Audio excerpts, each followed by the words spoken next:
This is Global Signals by Andrew Drummond. Deep dives and insights about retail and FMCG. Glad to be here. Imagine walking into a supermarket. You pass the checkout line.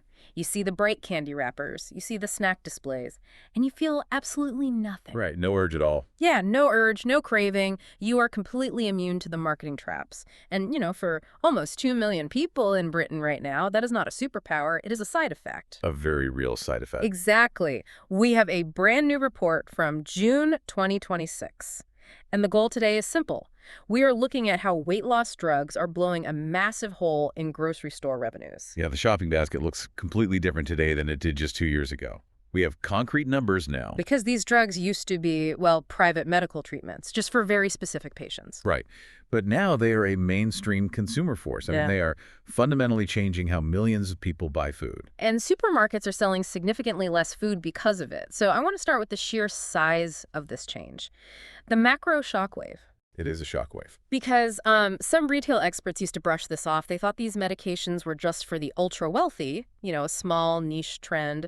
But this data proves that old idea is entirely wrong. This is a mainstream event. Oh, absolutely. The numbers from Great Britain wipe out that old idea immediately. Right now, there are 1.9 million adults using GLP-1 drugs. Wait, 1.9 million? Yeah, 1.9 million. That is a staggering number of people. It really is. It means 6.3% of all households in Britain have an active user in 2026. Wow. And just 2 years ago, in 2024, that number was only 2.3%. So the adoption rate nearly tripled. So how does that translate to the cash register? Because supermarkets, they operate on incredibly thin profit margins. They rely on moving high volumes of goods. Well, the volume is dropping fast. The data shows these households spend £418 less on food every single year. Just gone. Just gone. And when you multiply that across the country, it took $780 million directly away from grocery stores. 780 million gone. That is devastating for a business built on volume. Yeah, and shoppers bought 299 million fewer items overall. 299 million fewer. Right. The sheer mass of food moving through the supply chain is shrinking.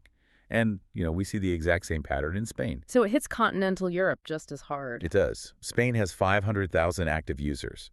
Pharmacy sales for these drugs hit 840 million in 2025. But who is actually taking them? Because originally, doctors prescribed these specifically for health issues. The demographics shifted a lot. In Great Britain, users are 77% female. Oh. The reason they take it is the most revealing part, I think. Why is that? Well, 68% take these drugs strictly for weight loss, and 26% of users say they would take the medication even if they had no health issues at all. Really? They just want to drop weight? Yeah, exactly. That turns a medical therapy into a daily lifestyle product. The data points clearly to a lifestyle product now. So we know people are buying millions of fewer items, total sales are down, but the real question is why? And the answer to the missing sales is hidden in the human brain. Yeah, it really is. We have to look at Neuro-Retail and the death of impulse buying. Right, because these medications literally change the brain's chemistry. I mean, they mimic natural hormones.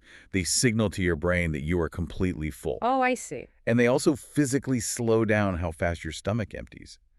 But the biggest impact is stopping something researchers call food noise. Food noise. Explain how that works. So food noise is that constant background urge to snack. It is the feeling of always thinking about your next meal. Like when you just can't stop thinking about what's in the fridge. Exactly.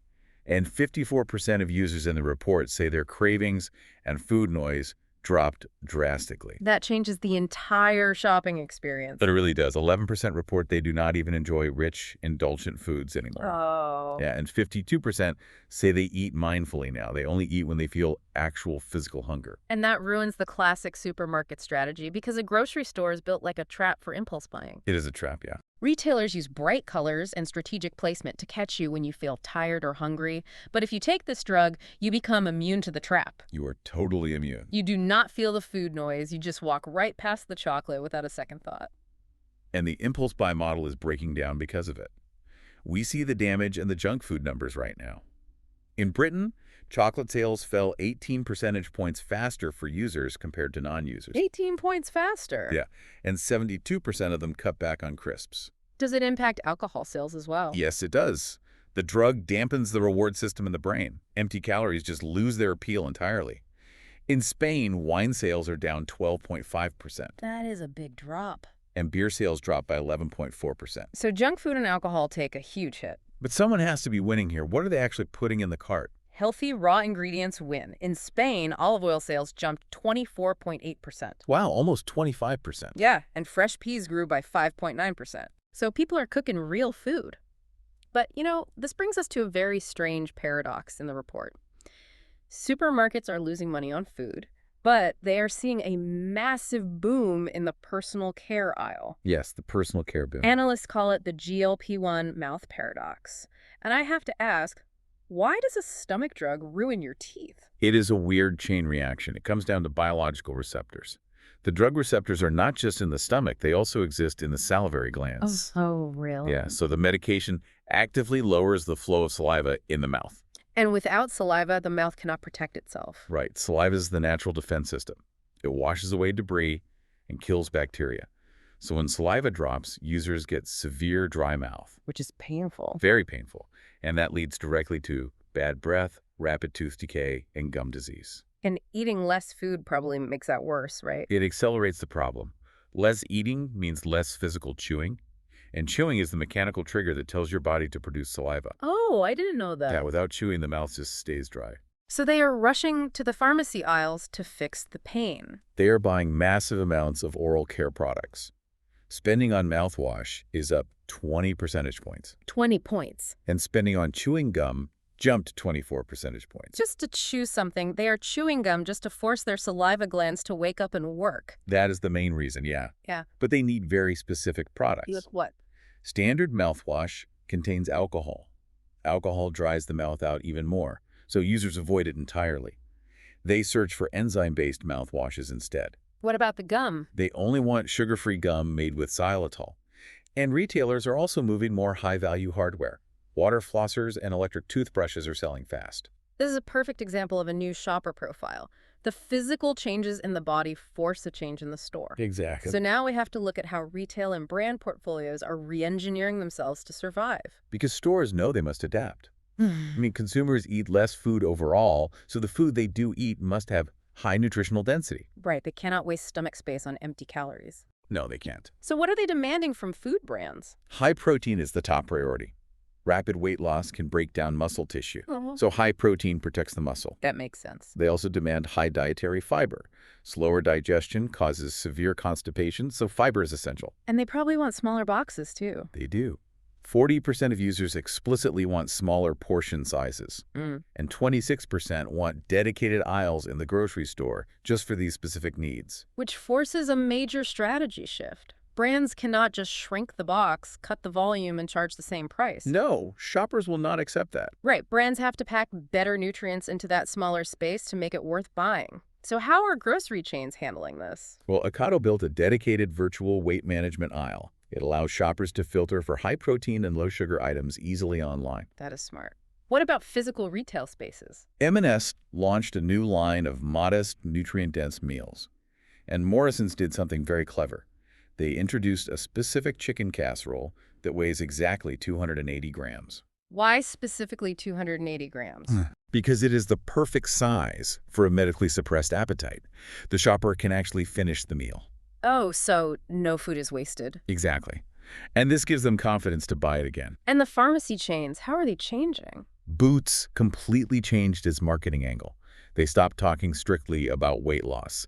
Now they market general wellness, gut health, and muscle strength. The big FMCG food brands must be scrambling to catch up. They are. Nestlé made a very aggressive move. They launched an entire frozen food brand called Vital Pursuit. Vital Pursuit. Yes. It's built entirely around high protein, high fiber, and small portions. Are dairy brands following that trend? Yes. Lactalis released a yogurt called Ratio Pro Fiber. It packs 20 grams of protein and 10 grams of dietary fiber into one small serving. Which means FMCG professionals need a totally new strategy for the shelf. They do. The report calls this the power of one packaging strategy. Power of one. Yeah, the old model was selling bulk family packs of treats. That is over for this demographic. Now, brands must sell single premium items. One high-margin, single-serve treat performs much better. And they can also co-bundle products, like we talked about the GLP-1 mouth issue. Right. Brands should build a dry mouth comfort pack. No. Put the enzyme mouthwash and the xylitol mints in one package, then place that package right next to the pharmacy counter where the patient picks up the drug. Cross-merchandising is a huge opportunity here. Absolutely. But, all of this market growth has a hard ceiling. We need to look at affordability, the patent wars, and the new daily pill. Yeah, the cost is the real issue. Because the cost of this drug is a massive barrier. The report shows a very high dropout rate. 41% of users quit taking the medication. 41%. Yes, and they stop simply because it costs too much money. Give me the numbers on the cost. Well, in Britain and Spain, public health care does not fund these specific drugs for general weight loss. Patients must pay private cash prices out of their own pockets. So it is all private cash. All private. In the UK, Wegovy costs between £80 and $297 every month in private clinics. That is steep. What are the private costs in Spain? Even with a strict medical prescription, the Spanish starter dose is $179 a month. Just to start. Yeah, and the maximum dose reaches €223 a month. That is a heavy financial burden month after month. It really is. But the drug format is changing too, and that might change the market entirely. It will. On June 11, 2026, the UK approved a daily oral pill for weight management. A daily pill? Yes. Moving from a weekly needle injection to a simple daily pill is a huge moment. It completely removes the fear of needles for new users. But taking this pill is not like taking a standard vitamin. The mechanism is very strict. Taking the pill demands a harsh daily routine. You must fast for 8 full hours. 8 hours? Yes. Then you take the pill with a small sip of water. After that, you must wait at least 30 minutes before you can eat food or drink coffee. Wait, why do they have to wait 30 minutes? Because the stomach must absorb the medicine on a completely empty stomach. Mm. If you introduce food or coffee too early, it ruins the absorption. Well, that completely destroys the quick morning breakfast routine. I mean, the traditional grab-and-go morning is dead for millions of people. It really is. You cannot just wake up and drink your coffee anymore. The daily routine is completely paused. So if the brand name drugs are too expensive, why don't people just buy cheaper generic versions? That introduces the patent wars. The long-term price of these drugs depends entirely on patent law. Okay. One older drug, liraglutide, actually had its patents expire in 2024. Now, cheaper generics are entering the market. But the primary drug driving this whole trend is semaglutide. Right. And the main patent for semaglutide was supposed to expire in 2026. But it didn't. No. Pharmaceutical companies used legal extensions. They pushed the protection out to December 2031 in the US and Europe. Ah, I see. It is the classic computer printer trick. The drug company does not just own the chemical ink, they patented the plastic cartridge. That is exactly what it is. And that blocks any generic company from competing. Yes. The report specifically labels this the device trap. 54% of all the patents protecting these products are for the physical delivery pens. 54%. Yeah, they are not for the chemical itself. This stops generic drug makers from simply selling the cheap chemical in a standard syringe. Does this legal trap work everywhere in the world? No. We are seeing a major global split right now. Oh, really? Yeah, countries like India, China, and Brazil reject these long patent extensions. Their patents expire in 2026. Oh, wow. So local generic manufacturers will flood those specific markets very soon. So Asian and Latin American markets will get cheap access years before Europe. Exactly. Well, we covered incredible ground today. The volume model for grocery stores is permanently fractured. Yeah. Supermarkets must adapt to a shopper who simply does not feel the urge to buy. It is a whole new retail landscape. But I want to leave you with one final thought about that new daily pill, because the routine is brutal. Wake up, take the pill, and consume absolutely nothing for 30 minutes. Not even coffee. Right. That stops the morning coffee. That stops the quick breakfast run. How will coffee shops and fast food drive-thrus survive if millions of commuters simply cannot eat or drink for the first hour of their day? The morning economy faces a massive disruption. Keep an eye on the breakfast lines. You are listening to Global Signals by Andrew Drummond. Deep dives and insights about retail and FMCG.